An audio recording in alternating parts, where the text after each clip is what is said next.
Okay, guys, we want to walk through the practical aspect of what a Lord's Supper looks like at the church that I serve as pastor. This is my third church to serve as pastor, and basically the Lord's Supper at each church has looked very similar. I have a practice that I grew up with, and it's basically what I carry on to this day. We often do what we know and what we're comfortable with. And this church, now typically this is just one tray. We would have many trays if we're serving for Lord's Supper. We'll have 4 trays being passed in the sanctuary. We'll have 1 going through the overflow. We have 1 guy who takes a tray, and he's a rover. He goes to the nursery, he goes to children's church, he goes to the instrumentalists who are playing while everything's being served, and he'll hit up our security that are outside or in another part of our facility. So that's what he'll do. And so we have multiple trays. This is just one tray. The tray has a lid. This tray is unfilled right now. I'm going to show you kind of what it looks like. There are, Thomas, how many slots are in this? Do you know? There's 40 slots in it. There are 40 slots. We just counted this a moment ago, trying to prove a good friend wrong, but no, that good friend was very right. But anyway, there are 40 slots in this. These typically would be filled. Now, let me tell you, at Trinity Baptist, we've gone through a transition. Whenever I first became their pastor in 2015, we had only bread trays. Those looked a little bit different. They were kind of just like a plate. Yeah, they look just like an offering plate, except with felt on the bottom of it. It is made out of the same material like this. Yeah. But it's a real shallow dish. Those are really easy to grab out of in one of the bread element trays. Yeah. And so the deacons, and we're going to discuss this a little bit later, who serves and how they serve, and the deacons would serve the bread. They would go through, and then they would come back down, and then they would put those down, and then I would read a passage, and then we would partake of the bread, and then usually someone would pray, and then we would pass the juice, and then we would come back down. They would place all that together. That's what it was like whenever I first came here to Trinity 7 years ago. And then we've gone through an evolution, and I think we're at a really good practice now. After we did 2 pass, you had to pass the bread and then pass the juice. We went to a 1-pass tray. The 1-pass tray removed the opening 8 holes, and it put a little cup that we would have our bread, the element of bread in. And I'm just going to describe it the way it always looked like to me. It looked like a guacamole bowl. Don't you love guacamole, Thomas? Guacamole. What would you do if during a church service they passed out bread and guacamole? What would you say? I would eat the guacamole. I don't know if I'd be saying anything. That's right. So it was a guacamole looking bowl, but it turned it into a 1-pass tray. Now it eliminated this. We only had 32 trays, 32 slots for juice, and a person, as it would pass, they would grab 1 piece of bread and then they would grab 1 cup. Thomas, about 2.5 years ago, we're recording this in 2022, about 2.5 years ago, COVID changed everything. For a season here at Trinity, we would serve the Lord's Supper, and we would just have the trays here. We would have them stacked up on either side. People from throughout our campus, wherever they were, they would come to the sanctuary during that time. They would come by, and they would grab it. They would only touch 1 because we didn't want cross-contamination because of COVID or whatever else. But now, during that time, now we have changed, and we now do a 1-pass tray that is much like this. We pass, a person stops by. As it is being passed, we've only started passing the Lord's Supper around again, literally serving it, just about 2 months ago. And you grab 2 cups together. The bottom cup has the bread in it. The top cup has the juice in it, and so you grab 2. So it's a 1-pass tray. Thomas, I hate dead time in church. I want to make the most of it. And whenever you're passing and you're going down each and every row, it can become time consuming when you do it twice. And so this is a good practice for Trinity Baptist to have a 1-pass tray, and then you grab them both together. Do you think most churches use a 1-pass tray, or do you think most churches now still use the 2-plate system? I would say post-COVID, most churches do not use the 2-plate system. I think it made other options much easier. All right, Thomas, we've not ventured any other options yet. What's another option other than this? What's another option that you can think of? Well, another option would be the prepackaged. You're thinking about the prepackaged elements. It comes in this plastic type cup, and at the bottom of it is the juice, and right on top is the wafer. And you got basically two little blister packs on the top. One is the first blister top, you peel that off and it reveals the element, the bread element, the wafer. And then you peel that other blister top, and then you're able to get to the juice. Later on in the video, you're going to see an example of a pre-packaged Lord's Supper one pass element.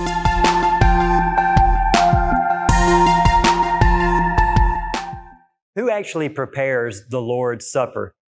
Is it us? Who serves the Lord's Supper? Those are some great questions.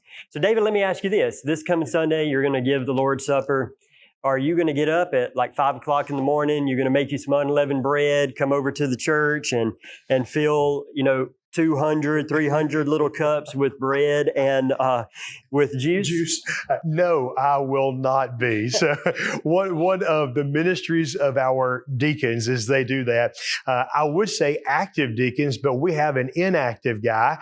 He's been off the deacon rotation for a couple of years. He's one of our older guys, and he does so well at it, and he helps out. Usually it's him and two active guys, and I think he's even said, let me just keep doing it as long as I can do that, and let me train up some of these other guys so that when a point comes where I can't, they'll know how to do it. Because Thomas, there's this little bottle thing that you put the juice in, and it's got this weird spout. It's almost like a little squeegee, if you've ever seen it, and you put all the cups in there, and then you squeeze, and it makes it really easy to do that. So that's how it's done. So it is part of the deacon body that helps get everything prepared. So by the time that I get to church on a Sunday morning of the Lord's Supper, everything is ready. I know that we're having the Lord's Supper. I'm prepared for what I'm going to say, for what I'm going to lead our church through, but they've done all the preparation, physical preparation of the elements.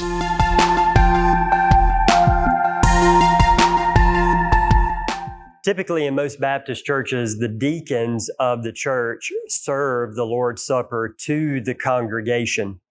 And many of the times, the pastor is going to lead in that reading of Scripture, passing of the elements, such as that. But then the deacons are going to be the people who actually pick up whatever they're passing, and they are going to be the ones who go to each row, and they're going to pass this down each row and be able to collect it so they can move through the sanctuary in a timely manner. So every person who is eligible to receive the Lord's Supper has the opportunity to receive the Lord's Supper and be able to take of the Lord's Supper. Yeah, and Thomas, I agree with that. That's how it is typically done. Let me ask you this. There are churches of different sizes. There are some really small churches that maybe they just had their final deacon die 6 weeks ago. And that church is looking at serving the Lord's Supper, but now they have a question, but deacon brother died. We don't have any more ordained men. We're just a small church that's trying to keep the doors open, trying to be a gospel witness in our community. Thomas, if you were the pastor of a small church with no ordained men, how would you conduct the Lord's Supper? What would you do? That's a great question. I think if it was me and if it was a small enough congregation that I would do it myself.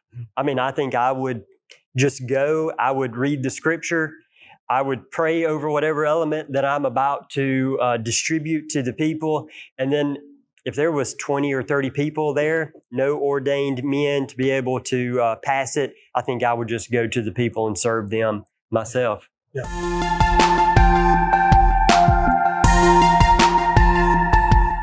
Yeah. Okay. So our chairman of deacons stands very close to where I'm standing right now. The way we have things done, and in a previous video, we mentioned that Trinity doesn't have a great slope. So I stand behind the pulpit. I stay on the stage. At previous churches, I stood right here, and then the deacons would stand most of the time in a semicircle, kind of a horseshoe-like, in front of the Lord's Supper table. Very similar to that. They would stand there. I would stand in between. What I don't like about that is there would be some that couldn't see me whenever they were standing, whenever there was a deacon standing between me and them. Typically, what we've evolved to here at Trinity is I stay up there. The chairman of deacons doesn't exactly stay here. The chairman of deacons kind of stands to the side, and then we have our deacons who are serving that day. All of our active deacons do not serve on the given Sunday. It is actually first come, first serve. Usually a text message goes out. We're having Lord's Supper. Who can and who wants to, and then those deacons. I love to see our deacons. They give special attention to him. We're not a coat and tie church, except for on Lord's Sunday, those deacons who are participating wearing coats and ties. And so I appreciate that they are taking their job very seriously, and they respect what they're about to do. So yes, they will stand to the side. Yeah, that's about where they'll stand at. The first person is here, and does it go this way? Or? Yes, it will go that way. That's basically what there'll be 2 or 3 right there, 2 or 3 on this side is what they will do. At other churches, I have seen where the deacons, now our deacons face the pulpit is what they do. They face the pulpit. However, I've seen some where they line up and the deacons will stand facing the congregation and everything is served down. They take and then they give. And once everyone has a tray of bread or juice or a one-pass tray, then they go is what they do. So I think I would like that with the deacons back like this and then them serving and going. Now, how have you seen deacons stand? Yes, and most of the churches that I've served, they have stood as you have them stand in your church. They will line up about right here from the table, and they will move in that direction, whether it be 3 or 4 or 7 or 8. The last church that I was serving as interim, they had 8 on this side and 8 on that side. And but one church that I served did very similar to how you mentioned earlier. I would actually stand about center, right behind the table, and the deacons would walk up and they would stand in a semicircle right around the table here. That way, when I was going to give them the element, I would just need to pick it up and then I would hand it to each one of them. Now, I have typically handed the elements to every one of the deacons. So when they're standing, 8 this way and 8 that way, I would grab, a handful of the trays, and then I would start at the far end and give to that person, move down to the next person, move down to the next person, and pass it out in that way. Come back, grab my other stack, and move to those sets of deacons over there as well.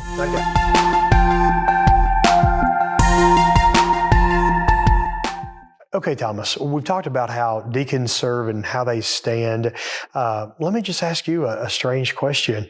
As a pastor, are you serve the Lord's Supper or do you just take it yourself? My personal preference is that everybody gets served. And so I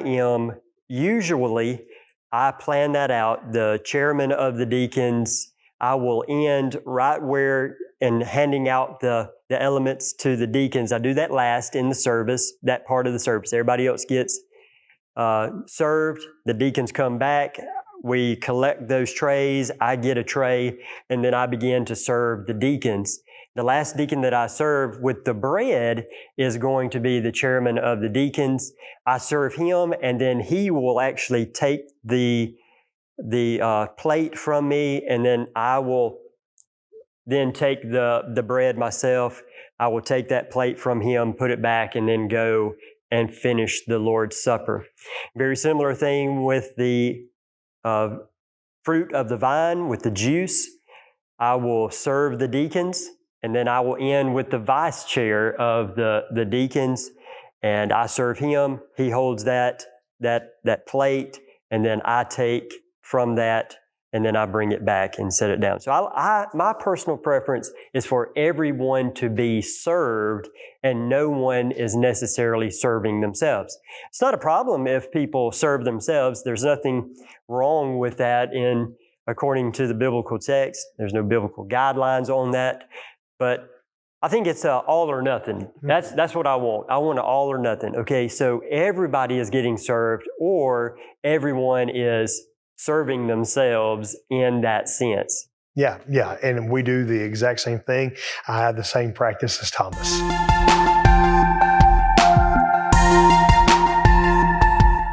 It really depends on the size of the congregation and the size of the building that you have. The last church that I served was a church in Prentiss County. And the church in Prentiss County, it has a pretty good sized sanctuary. It's a sanctuary that will hold close to 700 people. We never had 700 people in there at that time. The most I think we had served was maybe a little over 300 to 350 one Sunday. And it took about 20 minutes for us to go through the Lord's Supper because we're a two-plate pass system. So the deacons would come and they would get the bread and then they would pass that to the 4 sections that are on the floor. And then they would also need to send deacons up into the balcony, and the balcony has 4 sections to it as well. And so those deacons would have to move through those sections of the balcony. And typically we like to do things, especially in that church, we like to do things with symmetry. Mm-hmm. So, when we pass the plate to the deacon, that first deacon doesn't just take out walking. They wait till all of them receive a plate and they walk together in a uniform fashion to begin to serve. Now they can start mixing at different speeds throughout, but even when they return, they will usually wait at the back of the church to come forward to bring those plates back. So ultimately, it really took about 20 to 25 minutes for us to take of the Lord's Supper. What about you here at Trinity? Yeah, so we're gonna cut that time in half because we're a one-pass church, so it makes it much easier. The symmetry, we do the same thing. Not one person goes on his own, but they go together, and then once everything is over with, our guys who are serving in the overflow and then our rover, they will be at the doors and they will have the back doors cracked open, and whenever they see the people from the back of the church start to come toward the front, then those from the sides also enter.